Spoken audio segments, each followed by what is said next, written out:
Good day mga kaibigan.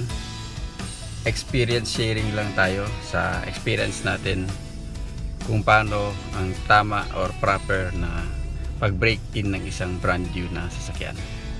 So, itong dinadrive natin ay tumakbo na ng 969 kilometers.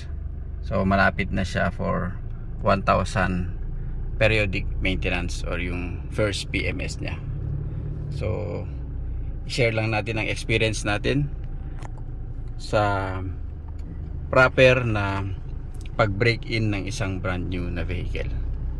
Kumbaga, na-experience natin ang mag-break in ng halos 7 na brand new na vehicles.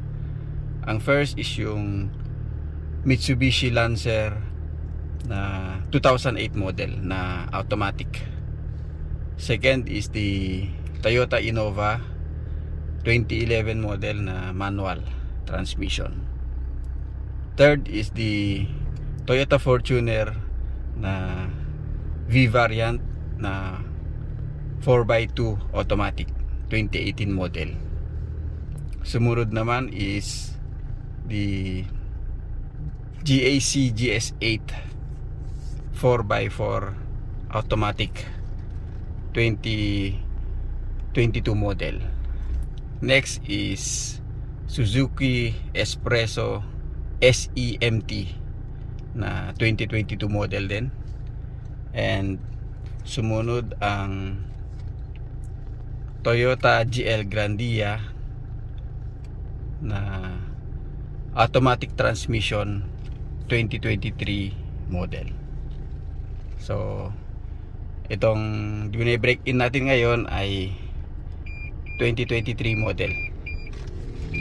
So, share natin kung paano yung proper at tamang pagbe-break in ng isang brand new na vehicle.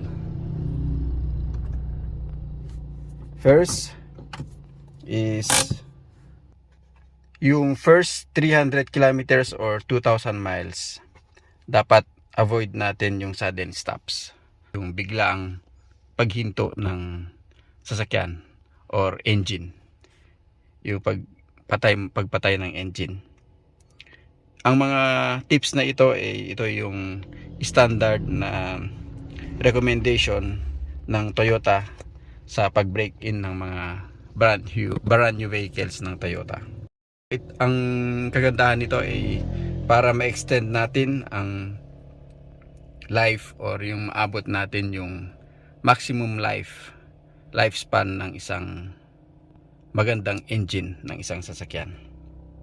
So second sa dapat natin observe or gagawin is for the first 800 kilometers or 500 miles, avoid towing. Huwag natin gamitin sa paghahatak yung sasakyan natin, paghahatak, lalo na yung mga tow hitch na sasakyan. And of course, for the third, yung first 1,000 kilometers natin or 600 miles, do not drive extremely in high speeds. Huwag nating i-drive yung sasakyan natin extremely, yung talagang rev siya na high speed siya. Kumbaga, dapat hanggang 90-100 lang, mga kaibigan. Next is avoid sudden accelerations. Yung biglaang pedal or yung biglaang apak sa acceleration. Iwasan din natin yon para hindi masira, para maganda ang pagka-break in ng ating engine. Next, do not drive continuously in low gears. Huwag natin i-drive yung sasakyan natin, manual man or yan or automatic, is huwag naka-low gear ng mahaba, matagal. Next is do not drive constant speed in extended period. Huwag nating i-drive yung sasakyan natin na constant yung speed. For example, 30 or 40, 50 ganun lang sa matagal na period, so long extended period. And do not drive slowly with a manual transmission in a high gear. kung manual transmission yung yung sasakyan mo, huwag mong i-drive ng mabagal kung naka-high gear ka. For example, naka-cambio ka o naka-gear ka ng 4, 5, 6 ganun. Huwag mong i-drive ng mabagal. Hindi maganda yung magiging pagka-break in ng engine mo.